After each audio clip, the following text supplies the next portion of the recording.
Marketing That Works is the podcast for business owners who want to move their brand forward so that they can bring in more sales and clients. I'm Danielle Harris, and I'm bringing you what I know from more than 12 years of experience in traditional and online marketing.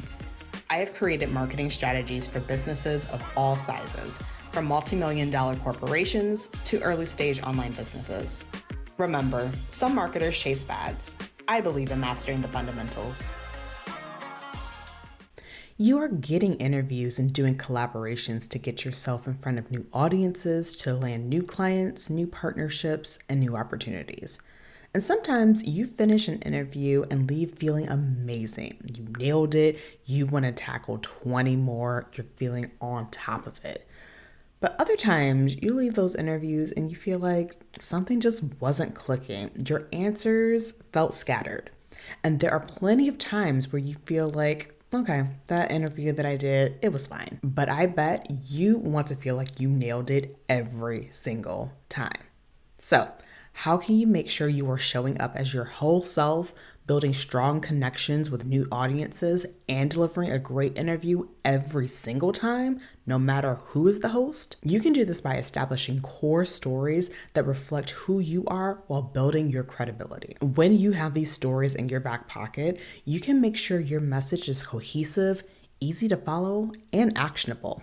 All things that great hosts love to have featured on their podcasts, on their stages, or anywhere you may be speaking. And this is really important because this helps new audiences associate you with the thought leadership you most want to be known for. So I want you to craft these stories today so that you're ready to give clear, confident, and engaging answers on your next interview and leave feeling like, oh yes, I sounded so good. All right, so in today's episode, I'm going to introduce you to the 4 core stories you need to have prepared before your next interview so that you can tell more compelling stories that create deeper connection, establish you as an authority, and grow your personal brand and influence. Now, let's get into the first element. The first thing that you need to have is your background. You will usually pull out this background story when questions are asked like, tell us how you got to where you are today, or was entrepreneurship something you always wanted to do, or how did you land in this industry? And when you get asked these questions, you tend to do one of 2 things. You either rush through your story, ignoring the details and leaving behind major plot points, or you end up going down rabbit holes, losing the initial point, leaving your background story feeling disjointed and honestly a bit too much. Framing your background and experience intentionally will help you show your new audience what's possible and why they should listen and learn specifically from you. By having a structure for how to talk about your background, you also make sure old and new audiences alike know you for the same thing. Plus, your background gives context to the rest of the interview, especially when this question comes up in the beginning of the episode.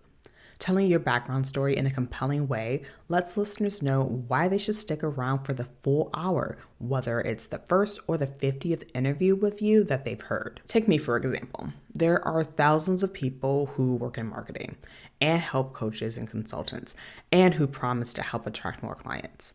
But there aren't many people saying that they worked in the concrete industry first, saying that they make concrete sound interesting. So when I'm asked something like, how did you get to where you are today? I make sure to highlight that unique experience. That's how I can leverage my background to stand out. You can do the same thing to stand out by following these steps. The first thing is to list your experiences and facts about your background that would make you different from others, give you credibility, or help you to relate to people. Are you a money coach who paid off $100,000? Are you an online business manager who previously worked for a Fortune 100 company as an assistant? Did you transition from a corporate career to entrepreneurship without a plan but were still able to make a successful business? What is the thing that is always getting people wanting to ask more questions about you? After you've thought about this, I want you to write out or voice note that story for yourself. Give details as if you were being interviewed about this aspect. If you paid off $100,000, answer the questions of how you got into debt in the first place. How did you feel about it? What steps did you take to get out of it? The next thing I want you to do is think about why this perspective is something that people need to hear. Why do people need to know that I worked in concrete? Why do people need to know that you accomplished whatever it is that you did? The goal here is to frame your experience for the audience so that they can see how it is relevant to the conversation you're about to have. Taking these steps will ensure that the next time you answer the question, "Tell me about yourself," you position yourself and your background as relevant and establish your credibility on the subject. Now, let's get into the next element of the story blueprint, which is all about the struggles and the challenges you faced along the way. This usually comes up as some of the next set of questions your host asks, such as, what were the biggest struggles on your way to where you are now? Or tell us about the challenges you've faced so far in business. The answers you usually give are either generic and short, which misses out on all these connections, or you go way too deep and too personal, spilling all of your business. Instead, I want you to share where you're at in a way that is actually helpful and productive. For example, if I were to be asked this question on a podcast for new business owners, I might share about the time that I had to let go of a client and then never got paid the final payment. If I didn't have a structured way of talking about this, I might go down the route of complaining about how I never got my money back and how that they sucked. And while this might be entertaining, and I could talk about this all day, it honestly would just look messy and not productive. Instead, because I thought it through, I would share the story from a perspective of the lessons I've learned afterwards. This one story, while talking about a struggle with honesty, is still framed in a way that leaves helpful lessons for anyone listening. What this type of sharing does is it makes people feel as if they are actually getting to know you. When people hear about your less than perfect moments, they see you as someone who understands them. They see you as someone who is open and trustworthy because you're not hiding your journey or gatekeeping information. You can create that feeling of intimacy without looking messy and in a way that still positions you as a leader and authority. And to do this, think about the challenges, obstacles, or failures you've encountered along the way. Big or small, list them out. Maybe it was a problem that you faced at the start of your journey, or maybe something you've been going through within the past year. When you have those challenges, think about how you've grown. Think about how you overcame these challenges and how that experience informs your approach or your philosophies today. The goal is to never just say, "Oh, this is a crazy thing that happened to me." The goal is to share a story or experience so that others can walk away with a valuable lesson without having to go through it themselves. Now, the third element of your brand story is your philosophies. I wouldn't be a good marketing person if I didn't tell you to share what you believe in your marketing. Now, this aspect usually comes up in interviews and talks with questions like, what do you wish more people understood about what you do? Or what hill are you willing to die on? A lot of times you answer this question in a random way, in a way that is not connected to the rest of the interview. Instead, it's on a tangent and rabbit holes that come from the first idea that pops into your head. A random response can seem fun in the moment, but it can also take a little bit away of the strength of your main message. Instead, you should see these questions as opportunities to show philosophies and explain how they all tie back to what it is that you do, how you got there, and what you've learned. To prepare your core philosophies, the things that you're willing to fight for, you need to keep in mind the topic that you pitch for the interview that you're on. If you're invited to a podcast to discuss student loans, maybe don't bring up NFTs or Bitcoin out of the blue. Instead, choose something related to loan repayment that you feel strongly about. For example, maybe you believe people should deprioritize debt payments. To answer questions about your hot takes and philosophies effectively, you'll have to spend time being clear on what opinions you actually have. The goal here is to think in advance of the interview of what topics or opinions you can share that fall in line with the overall interview. You want to make sure that there's a thread throughout the whole interview that ties back to your goals for being on that interview or on that stage in the first place. Now, the last core element is your personality. This is the piece that should be present throughout the whole interview, no matter the question. You want to show personality the whole time rather than having it be something that you force and turn on and turn off. However, there are some questions that might prompt you to bring what you think people mean by personality, such as questions like, oh, what's a fun fact about yourself? Again, you might end up answering this with something random, something unrelated to your main message.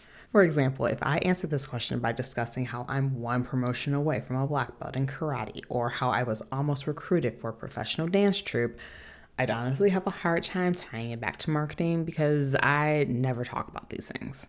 Or it probably never even came up in my interview at all. Of course, these would be fun topics. We can talk about the karate, we could talk about my tap dancing, but they would be coming out of left field because we weren't talking about childhood or dance at any point before this in the interview or in the talk. If I wanted to answer the fun fact question in a way that was still fun but very much connected to my work, I would say something like, when I used to work in concrete, I was in charge of picking out all of the gifts for people that we had meetings with. And one time, I was in charge of picking out the gift for a princess because we were going to meet with royalty.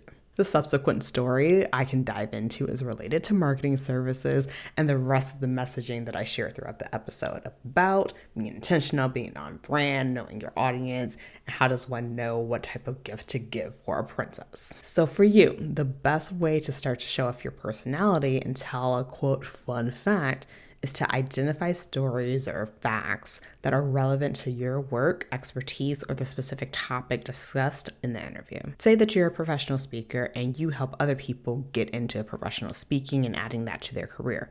Maybe your fun fact is that you wear a purple cowboy hat when you start every talk. It's cool, it's fun, but when you tell the story, you also ingrain that doing this helps you to stand out in front of other speakers, it helps you create a brand, and it simply shows how fun you are. All things relevant to someone wanting to start a career in speaking. Now, you want to do this for yourself, think about the things that you do that nobody else does. Then you'll need to find natural opportunities to weave in these personal touches in a way that supports your main message or reinforces your credibility. If you take the time to intentionally prepare the core stories that make up your personal brand narrative, your background, your challenges, philosophies, and personality, you'll be able to show up as your full, authentic self in every interview opportunity that you have. Instead of winging it or giving disjointed responses, you'll have a cohesive through line that naturally guides the conversation back to your expertise. Your stories will build upon each other, helping the audience connect the dots between your expertise, perspectives, and the value that you provide. If you map out and prepare these core stories before every guest opportunity, you will get more out of every interview. By pulling together how you talk about your background, your challenges, philosophies, and personality, your interview responses will be more cohesive, clear, and actionable. Your new audience will feel more connected to you while fully understanding the credibility and authority that you have in your industry.